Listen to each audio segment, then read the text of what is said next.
Saudara saksi, Ya. dari tadi kami penasihat hukum mendengar dengan baik keterangan saudara saksi di awal, dimulai dari pertanyaan dari majelis hakim.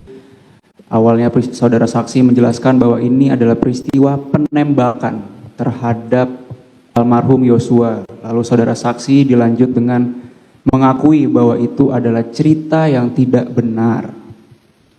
Lalu karena itu merupakan cerita yang tidak benar, saudara saksi memerintahkan saudara Hendra Kurniawan untuk cek dan amankan CCTV.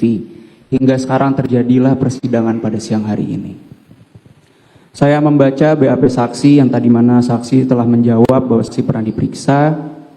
Saksi lulus akademi kepolisian pada tahun 94. Riwayat jabatan saksi banyak, dimulai dari Pamalem-Diklat, ada Wakasat Reskrim, Kasubag Reskrim, Kasat Reskrim, Wadi Reskrim Kasubdit Tipidum, Dirtipidum Bareskrim, hingga terakhir Kadif Propam.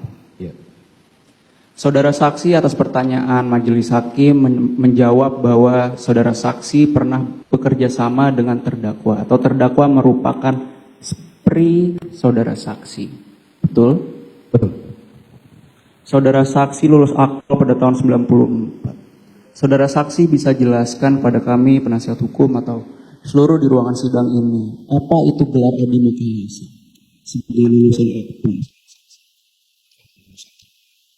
Lulusan terbaik itu gelar yang dimiliki oleh berapa orang saksi? Satu angkatan akpol itu berapa orang saksi? Bisa 200, 300. Satu dari 200 atau 300. Saudara saksi bisa boleh melihat saudara terdakwa di sini sekarang? Iya. Bisa melihat? Saudara saksi tadi berkali-kali kami mendengar mengucapkan, saya akan bertanggung jawab. Saya siap bertanggung jawab. Apa perasaan saksi melihat mantan spree saksi seorang lulusan Edi Mukayasa sekarang berada di sini?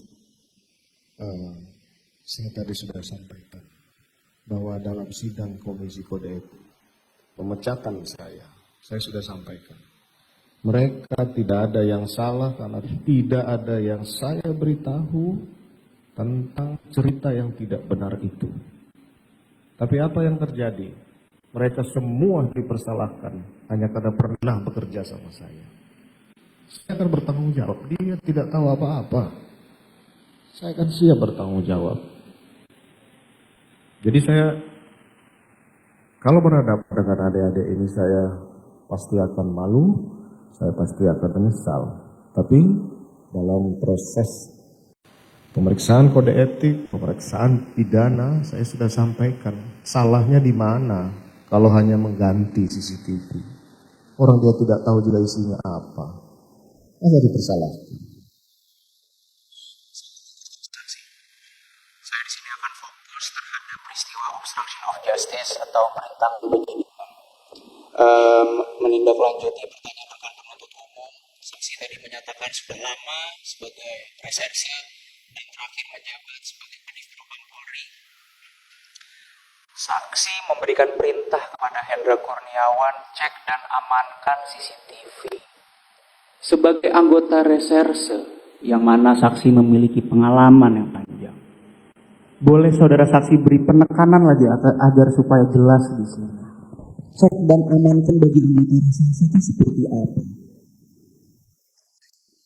Cek dan amankan sudah saya sampaikan tadi bahwa belajar dari pengalaman bahwa tidak bisanya digunakan dalam pembuktian apabila penyidik tanpa sertifikasi mengambil atau mengcopy dari DVR, maka kemudian kami penyidik-penyidik itu mengganti CCTV yang akan dibutuhkan. Kenapa diganti? Karena anggaran penyidikan ini ada, sehingga nanti akan digantikan oleh anggaran penyidikan. DVR yang lama itu biasanya langsung kami serahkan ke Puslapor. Ke Puslapor untuk apa? Untuk membuka waktu-waktu yang dibutuhkan oleh penyidik melihat apa yang ada di CCTV tersebut. Jadi di penyidik biasanya seperti itu untuk mempercepat proses pengambilan data kita tidak tahu berapa isi hard disk ini, berapa tera, dan nanti kalau terlambat kita mengambil itu biasanya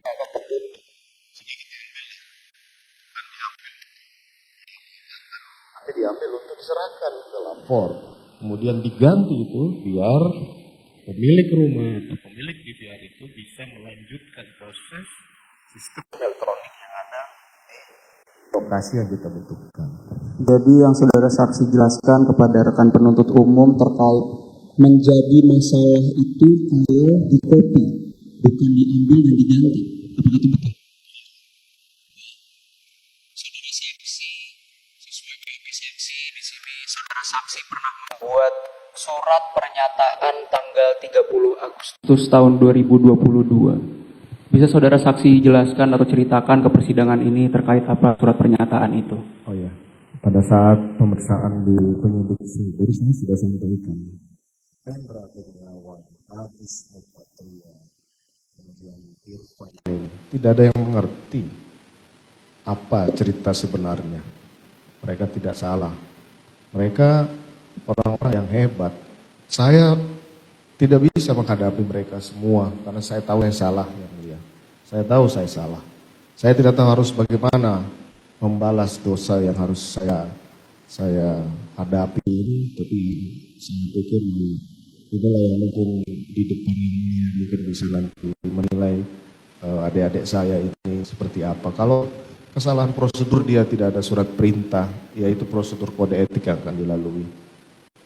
Itu mungkin isi dari pernyataan saya itu. Saya sampaikan di setiap tingkat pemeriksaan, di setiap proses yang saya hadapi. Mereka nggak tahu apa-apa. Tapi apa yang terjadi? Dianggap karena dia ini bekas pri saya lah. Kemudian dia tahu ceritanya. Dianggap dia ini anggota saya, kemudian dia tahu ceritanya. Karena ya saya salah, karena saya melakukan kebohongan dalam cerita awal. Saya salah yang mulia. Dan saya siap dihukum untuk tindakan yang saya lakukan ini. Terima kasih yang mulia, dari saya cukup, dilanjutkan oleh rekan saya. Cukup, terima kasih. Cukup dari kami yang mulia.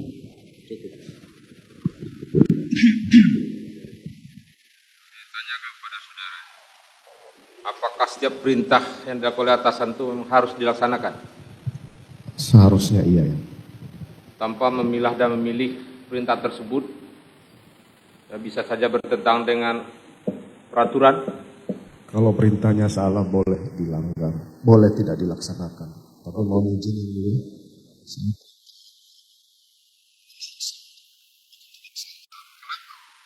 Cek CCTV.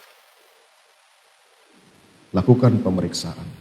Yang salah saya adalah perintah menghapus, memusnahkan rekaman CCTV yang ada di flash disk dan yang ada di laptop. Demikian ya. Baik ya. Terdakwa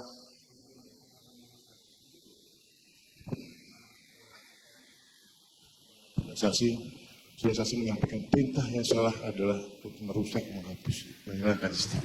Itu kepada siapa? bentar, itu udah jelas tadi ya. Oke. Udah jelas Kami ya. itu. Sekarang ya sudah disimak ya.